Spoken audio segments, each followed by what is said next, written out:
आप सभी का अभिवादन। स्नातकोत्तर उत्तरार्ध प्रथम प्रश्न पत्र के अंतर्गत हम काव्य प्रकाश का अध्ययन कर रहे हैं।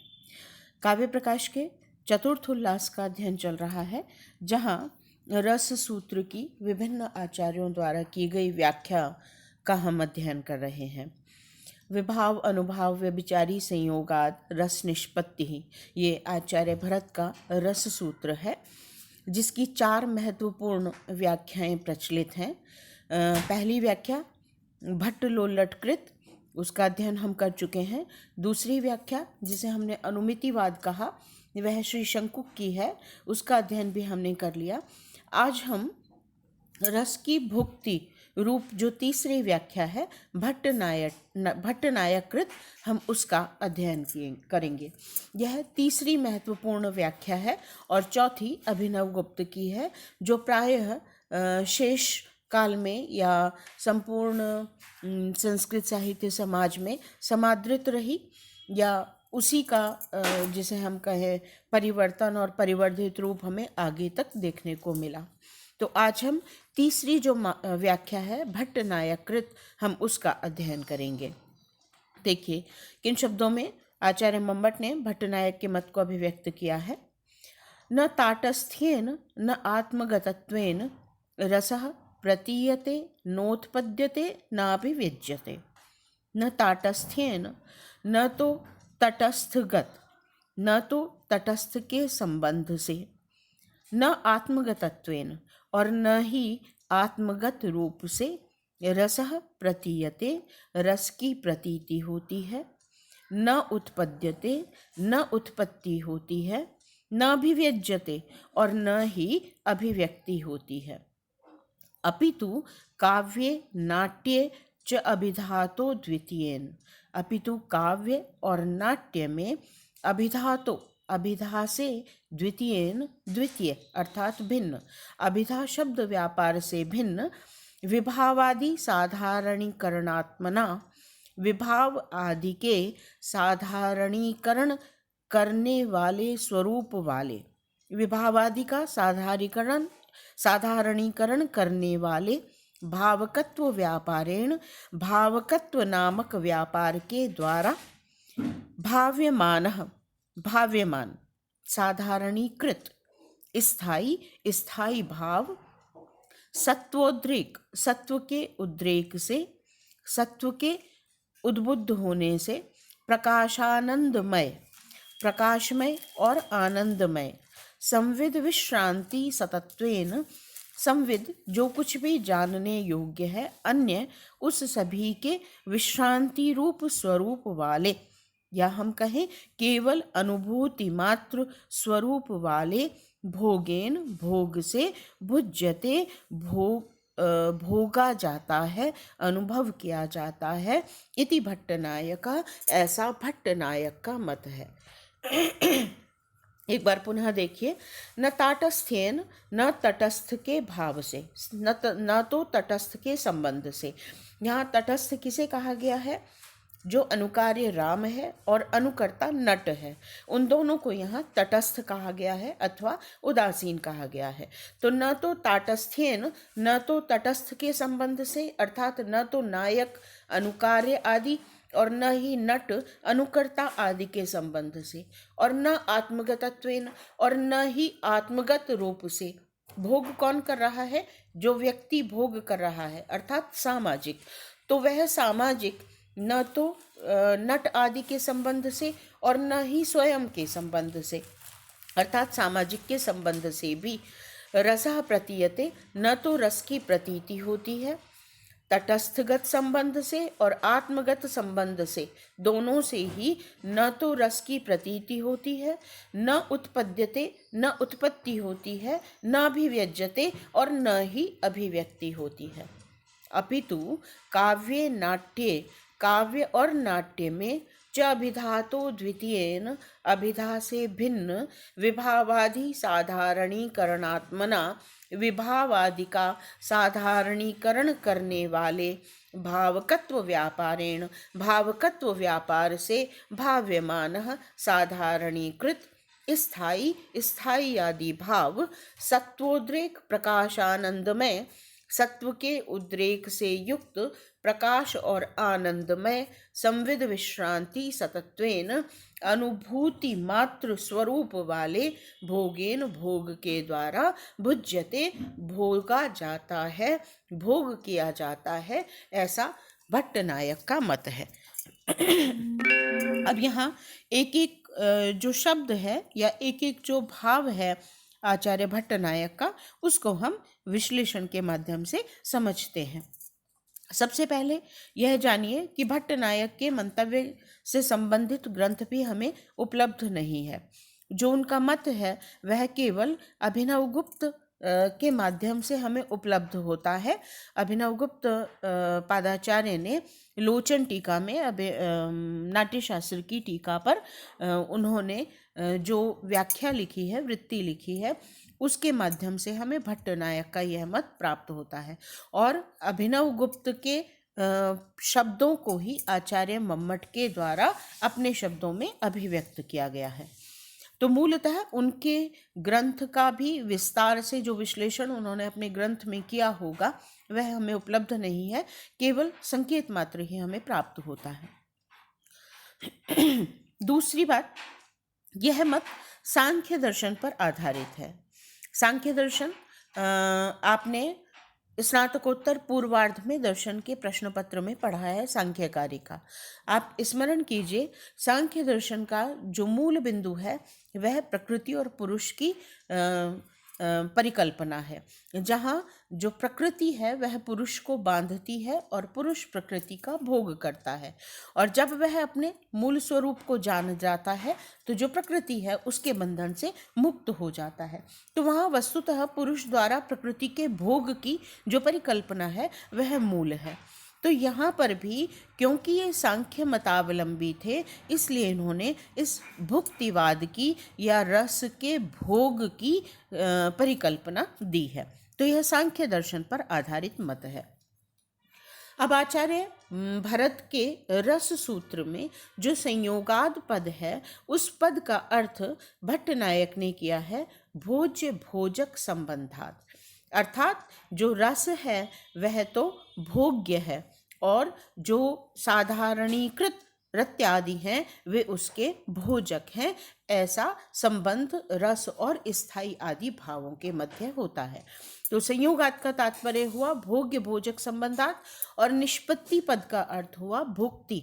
रस की निष्पत्ति होती है अर्थात रस की भुक्ति होती है, रस का भोग किया जाता है। इसलिए ही इस मत को रस भुक्तिवाद कहा जाता है। स्पष्ट है, तीनों पारिभाषिक शब्द, संयोगात का तात्पर्य हुआ भोज्य भोजक संबंध और निष्पत्ति का तात्पर्य हुआ भुक्ति, और इस मत को कहा गया रस भुक्तिवाद। अब हम इनके मूल मंतव्य की ओर लौटें, देखें तो क्या कहा इन्होंने। पहले अपने वाद की मत की स्थापना के लिए पहले एक निषेध पक्ष रखा और उसके बाद अपना विधि पक्ष रखा है भट्टनायक ने। निषेध पक्ष में उन्होंने कहा रस न तो प्रतीयते प्रतीत होता है, न उत्पद्यते न उत्पत्ति होती है, न अभिव्यज्यते और न ही अभिव्यक्ति होती है। इसका तात्पर्य यह हुआ, हम जब बात करते हैं चार मतों की तो भट्ट लोल्लट का उत्पत्तिवाद हम पढ़ चुके हैं, शंकुक का अनुमितिवाद भी हम पढ़ चुके हैं, लेकिन अभिनवगुप्त का अभिव्यक्तिवाद वो हम अभी पढ़ेंगे। लेकिन यहाँ पर भट्टनायक अभिव्यक्ति की बात कर रहे हैं। इसका तात्पर्य यह हुआ कि आचार्य अभिनवगुप्त से पूर्व भी रस की अभिव्यक्ति होती है, ऐसा कुछ मंतव्य संभवतः लोक में प्रचलित रहा होगा। उसे अपने शब्दों में या एक वाद के रूप में आचार्य अभिनवगुप्त ने स्थापित किया या पुनर्स्थापित किया, ऐसा हम कह सकते हैं। लेकिन रस की अभिव्यक्ति होती है, यह तथ्य भी कहीं प्रचलित था। इसीलिए उन्होंने कहा न रस प्रतीत होता है, न उत्पन्न होता है और न ही रस की अभिव्यक्ति होती है। अब इन्होंने क्या कहा, न ताटस्थ्येन न तो तटस्थ के संबंध से, न आत्मगतत्वेन, और न ही आत्मगत रूप से अर्थात सामाजिक के संबंध से। तो यहाँ पर तीनों को ही उन्होंने नकार दिया है। अर्थात न तो नायक में रस है, अनुकार्य में रस है, न अनुकर्ता में रस है, और न ही सामाजिक में रस है। क्या कहा उन्होंने?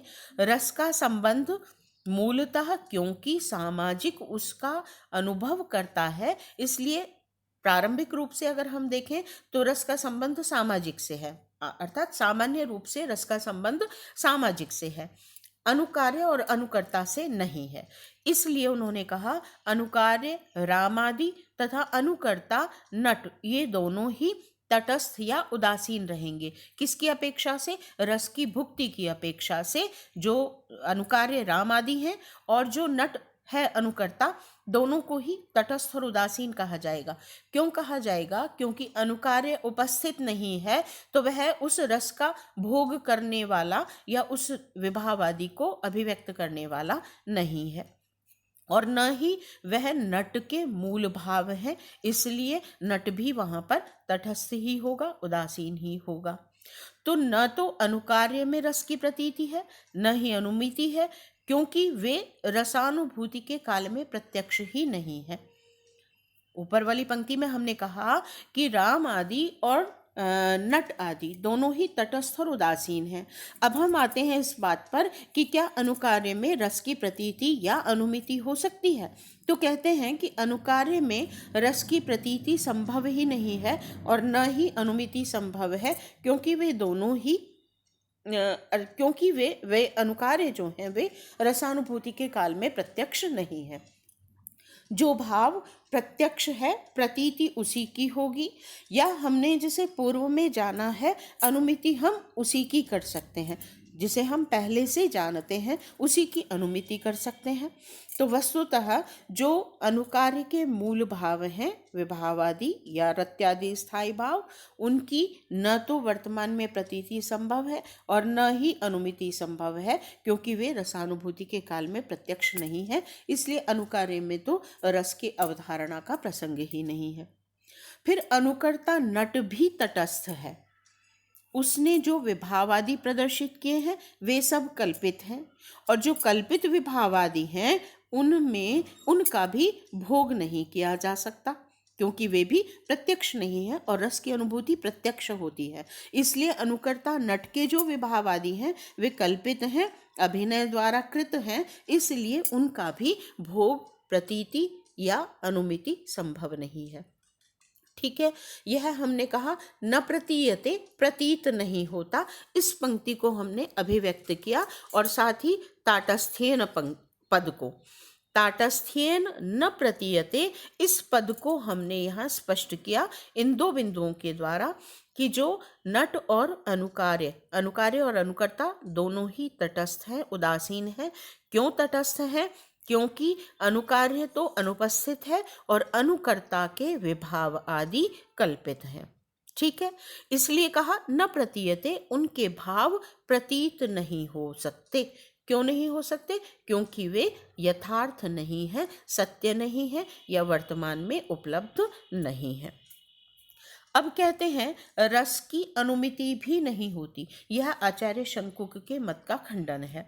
रस की अनुमिति नहीं होगी क्योंकि विभाव आदि का सामाजिक से कोई संबंध नहीं है, और असत वस्तु का अनुमान ज्ञान भी संभव नहीं है। ठीक है, यह बात हमने शंकुक का जब मत पढ़ा था तो उनके मत की सीमा के रूप में या दोष के रूप में हमने पढ़ा था कि जो वस्तु असत है वह अनुमिति का विषय नहीं बन सकती। तो जो विभाव आदि हैं वे क्योंकि सामाजिक के नहीं हैं, राम का विभाव सीता है और सीता का विभाव राम है, प्रथमतः मूल अनुकार्य तो उपस्थित ही नहीं है। नट आदि के माध्यम से उन विभाव आदि के मध्य अभिनय हो रहा है, किंतु वे भी उनके कल्पित हैं, प्रत्यक्ष नहीं है। अर्थात जो विभाव है वह मूल रूप से तो असत ही हुआ, तो उस संदर्भ में फिर उसकी अनुमिति भी, उनके भावों की अनुमिति भी संभव नहीं होगी। इसलिए रस न तो प्रतीत होता है न अनुमान का विषय बनता है। और तीसरा कहा न अभिव्यज्यते, अभिव्यक्त भी नहीं होता।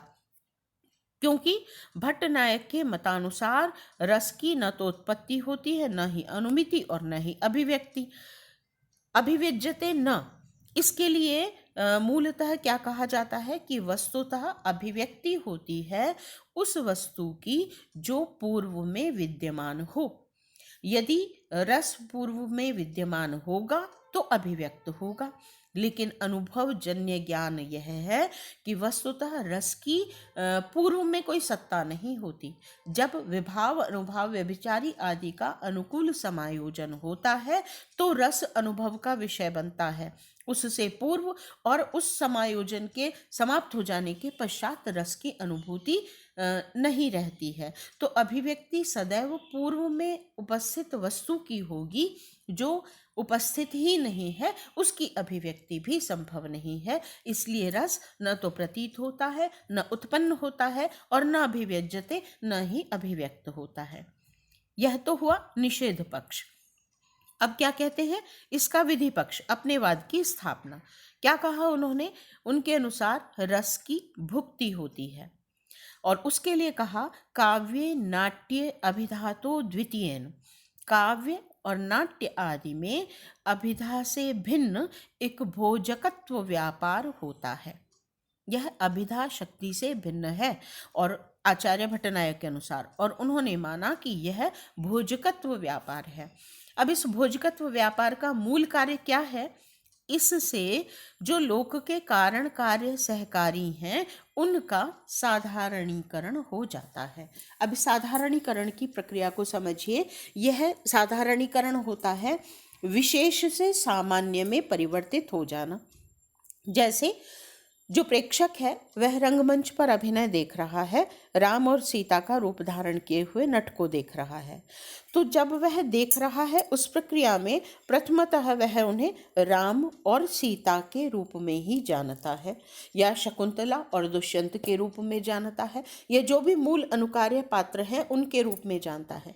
किंतु जैसे जैसे वह उस प्रक्रिया में आगे बढ़ता है तो वे जो विशेष पात्र हैं वे विशेष पात्र विशेष न रहकर सामान्य नायक नायिका में परिवर्तित हो जाते हैं। यह कहलाती है साधारणीकरण की प्रक्रिया।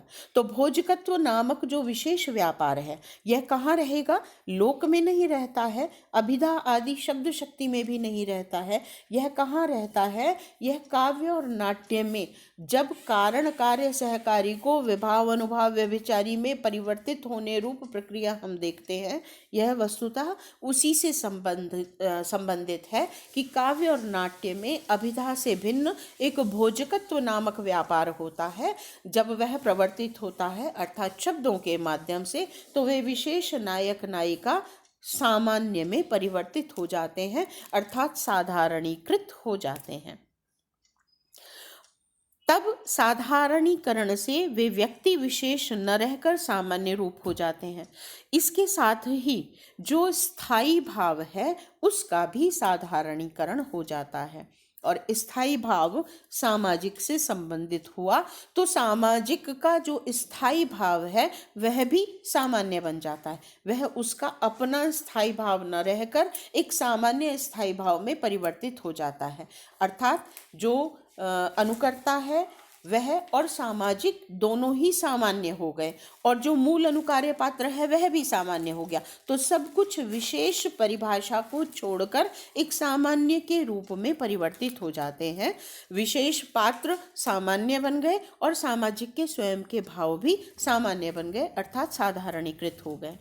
तो स्थायी भाव भी साधारणीकृत हो गया, और साधारणीकरण जब हो जाता है तब भोजकत्व व्यापार से रस का भोग अथवा आस्वादन होता है, जिसे भट्ट नायक ने भुक्ति पद के माध्यम से कहा है।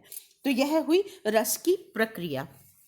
जब प्रेक्षक या पाठक या श्रोता या दर्शक उन मूल कवि निबद्ध पात्रों को पढ़ता है, देखता है, सुनता है, तब वे मूल विशेष पात्र अनुकार्य जो हैं राम सीता आदि न रहकर सामान्य पात्रों के रूप में अभिव्यक्त होने लगते हैं। जो नट है वह भी राम का रूप धारण किए हुए नट है, ऐसी विशेष परिभाषा को छोड़कर सामान्य नायक नायिका के रूप में प्रतीत होने लगता है।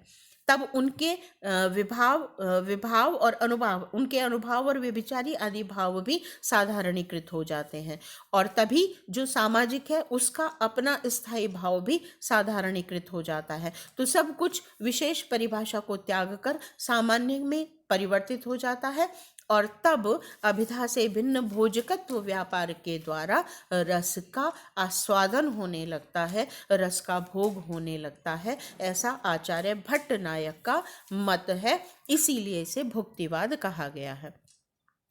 अब ये तटस्थगत नहीं है, आत्मगत नहीं है, या इस साधारणीकरण की क्या प्रक्रिया है या इसका क्या तात्पर्य है, यदि हमने यहाँ सामान्य रूप से पढ़ लिया, लेकिन जब आप अभिनवगुप्त का मत पढ़ेंगे तो वहाँ पर यह एक एक जो पद है वह विशेष रूप से स्पष्ट हो जाएगा। तो हम ये भी समझ सकते हैं कि क्योंकि हमें भट्टनायक का मत अभिनवगुप्त के माध्यम से ही मिलता है, इसलिए इस मूल भाव को या मूल बात को कहा भट्टनायक ने, लेकिन अभिनवगुप्त ने उसे, जैसे कहते हैं हम, परत दर परत खोल कर उसे स्पष्ट कर दिया है। तो मूल विचार जो है वह भट्टनायक का है, जिसे स्पष्ट किया आचार्य अभिनवगुप्त ने। साधारणीकरण की जो प्रक्रिया है वह वहाँ पढ़ेंगे आप तो और अधिक आपको स्पष्ट हो जाएगी। यहाँ आचार्य के शब्दों से हमें केवल इतना ही मंतव्य ग्राह्य हो रहा है कि सब कुछ अपनी विशेष परिभाषा को छोड़कर एक सामान्य के रूप में परिवर्तित हो जाता है, और तब भोजकत्व नामक व्यापार से रस की भुक्ति होती है, रस का आस्वादन होता है। यह तो हुआ रस के आस्वादन की प्रक्रिया। अब यहाँ 2-3 पदों के माध्यम से भट्टनायक ने रस के स्वरूप की ओर भी किंचित संकेत किया है। क्या कहा उन्होंने? यह सहृदयों के हृदय में विद्यमान रजस और तमस को दबाकर सत्व का उद्रेक है। आपने सांख्य दर्शन पढ़ा है, वहाँ पर आपने प्रकृति का त्रिगुणात्मक स्वरूप पढ़ा है, जहाँ 3 प्रकार के भाव होते हैं, सत्व, रज और तम। जो सत्व है वह जो यहाँ पर रस की प्रक्रिया में जो रजस और तमस है, उन दोनों गुणों को दबाकर सत्व का उद्रेक हो जाता है, सत्व की प्रबलता हो जाती है या प्रधानता हो जाती है। और आपको पता है रजस की प्रकृति चलायमान है, चंचल है, और तमस की प्रकृति आलस्यपूर्ण या दबा देने वाली गहन अंधकार जैसी। तो चंचलता और मोह रूप अज्ञानता वाले जो भाव हैं वो दोनों ही वहाँ दबा दिए जाते हैं, और केवल हल्का लघु स्तंभ कहा आपने पढ़ा होगा वहाँ पर कारिका में, तो वहाँ सत्व की प्रकृति को स्मरण कीजिए। तो ऐसे सत्व की प्रबलता हो जाती है और रजस और तमस उस सत्व के द्वारा दबा दिए जाते हैं, अर्थात तीनों गुणों में से रजस और तमस दब जाते हैं और सत्व का उद्रेक हो जाता है। कहाँ, कब? रस की अनुभूति के प्रसंग में। और तब सत्वोद्रेक से सहृदय का हृदय प्रकाश और आनंद से आप्लावित हो जाता है। अर्थात जब रस की भुक्ति होती है तो सत्व गुण की प्रबलता होती है और उसका जो चित्त है वह आनंद और प्रकाश से आप्लावित होता है, और उसके कारण ही सहृदय के हृदय में संविद विश्रांति हो जाती है। संविद अन्य सभी ज्ञेय वस्तुओं से विश्रांत हो जाता है, शांति से बैठ जाता है, अर्थात अन्य ज्ञेय वस्तुओं के संपर्क से शून्य हो जाता है, जिसे अभिनवगुप्त ने विगलित वेद्यांतर शून्य पद के माध्यम से अभिव्यक्त किया है। संविद विश्रांति का तात्पर्य हो गया केवल उस एकमात्र वस्तु की अनुभूति ही रह जाती है जिसका वह भोग कर रहा है, शेष अन्य सभी जो ज्ञेय वस्तुएं हैं उन सब का जो ज्ञान है, संवित है, वह विश्रांत हो जाता है, अर्थात वेद्यांतर संपर्क शून्य हो जाता है और केवल रस का अनुभव करने लगता है।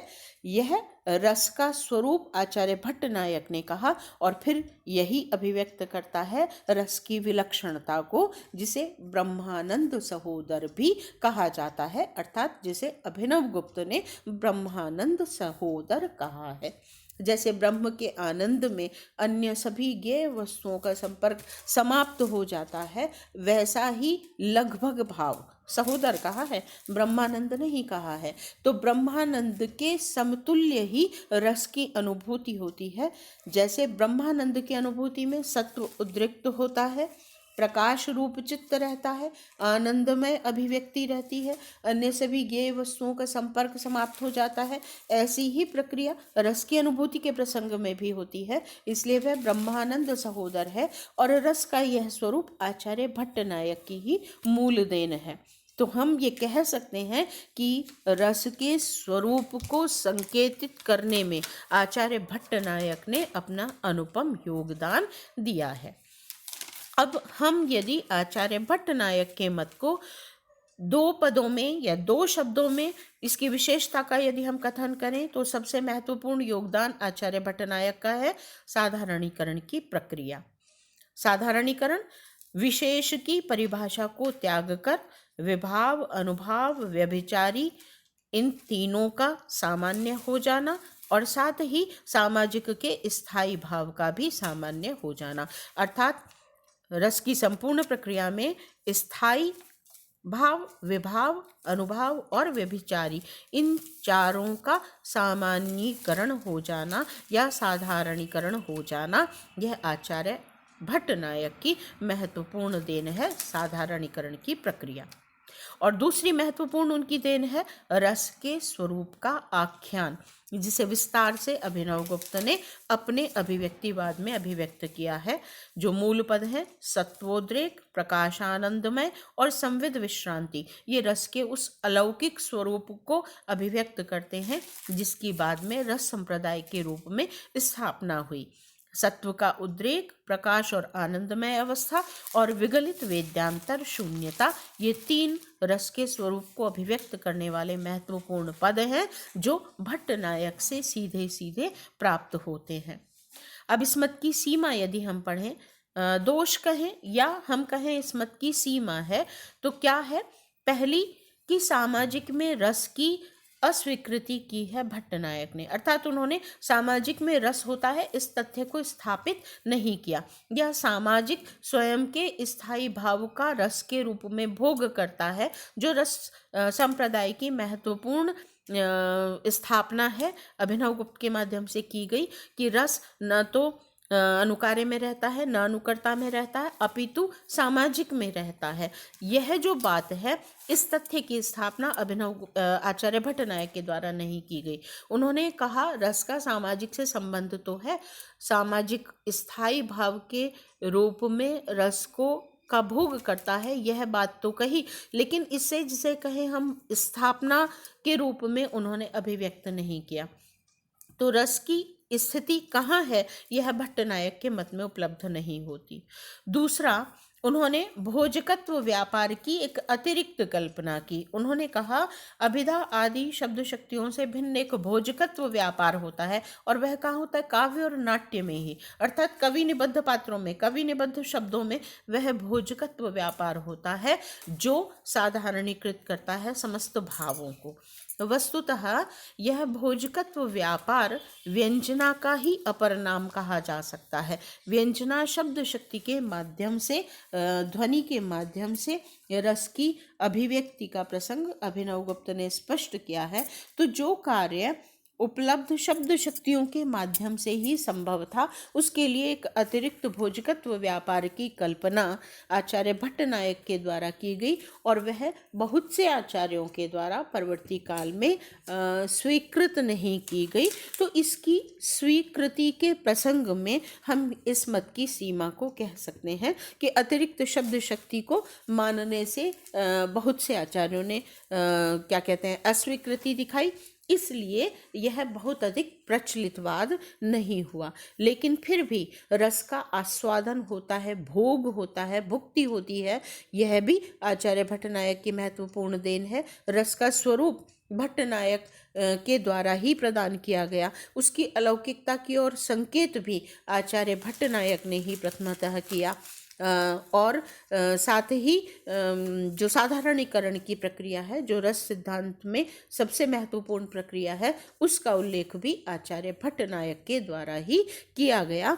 ये उसकी विशेषताएं हैं और सीमाएं केवल दो, एक अतिरिक्त शब्द शक्ति या एक अतिरिक्त व्यापार की परिकल्पना और सामाजिक में रस की अस्वीकृति, सामाजिक में रस को न बताना, यह आचार्य भट्टनायक के मत की सीमाएं हैं। लेकिन फिर भी यदि हम देखें तो आचार्य भट्टनायक अधिक व्यक्तिपरक हो जाते हैं भट्टलोल्लट की अपेक्षा और शंकुक की अपेक्षा।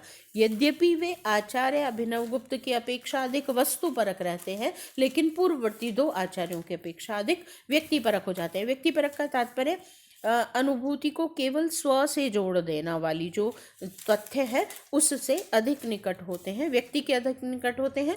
भट्टलोल्लट वस्तु के यथार्थ के अधिक निकट हैं, शंकुक उनसे कम निकट हैं, लेकिन भट्टनायक व्यक्ति के अधिक निकट हो जाते हैं और सर्वाधिक व्यक्तिपरक आचार्य हो गए अभिनवगुप्त। तो मूलतः रस के स्वरूप की स्थापना आचार्य भट्टनायक द्वारा की गई, ऐसा हम कह सकते हैं। आज के लिए इतना ही। अगले व्याख्यान में हम अभिनवगुप्त के मत को पढ़ेंगे। आज के लिए इतना ही। धन्यवाद।